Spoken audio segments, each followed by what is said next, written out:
My first Super Bowl was your last one, Super Bowl XXX. Right. It's now 18 and counting. It's amazing when you think about it that way. Yeah. 18 years.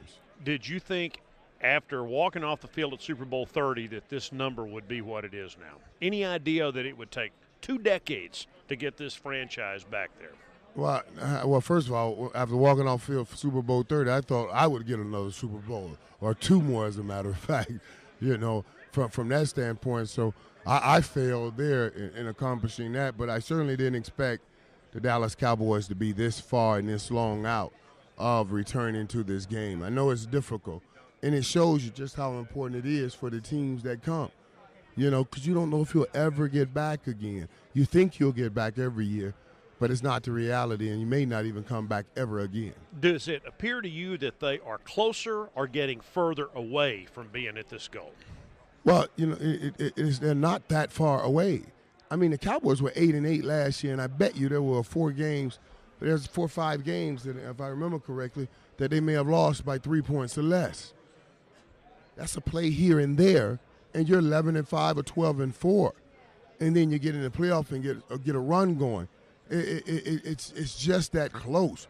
But the thing is, when you're that close in this league, you might as well be a mile away in this league, because it really doesn't count. And doing those little things are what the Cowboys need to get better at. Michael Irvin, Tony Romo's back problems. How concerned should Cowboy fans be about that? That's what ran Troy out of the game. Yeah, and Tony uses more of his backs with the style of play that he has, with all of the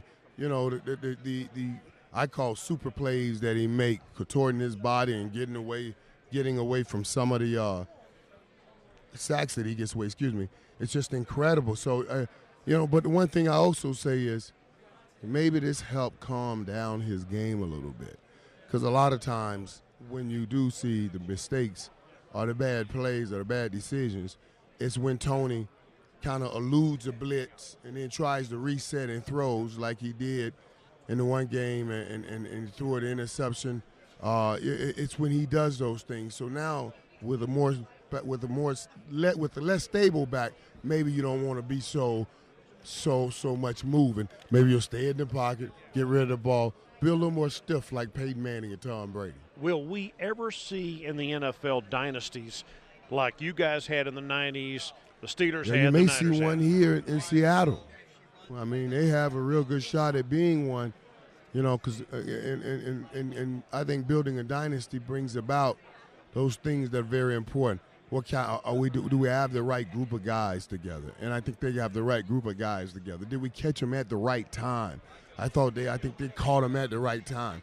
Do we got an everlasting thread to run through our dynasty? They have an everlasting thread, because their everlasting thread is going to be nobody wanted a lot of us. We're a bunch of people that we just came together. And when we're together, we're the best. Individually, maybe we're not so great. But together, we're the best. They have the elements to make it a dynasty. So do you think they win Sunday? I'm picking Seattle to win the game Sunday. And I think the more we talk about and try to make Seattle out to be the villain here, because we always need a good team and a villain, I think the more and more they're going to get upset, and it's going to be a vicious, painful game, and one we would love to watch.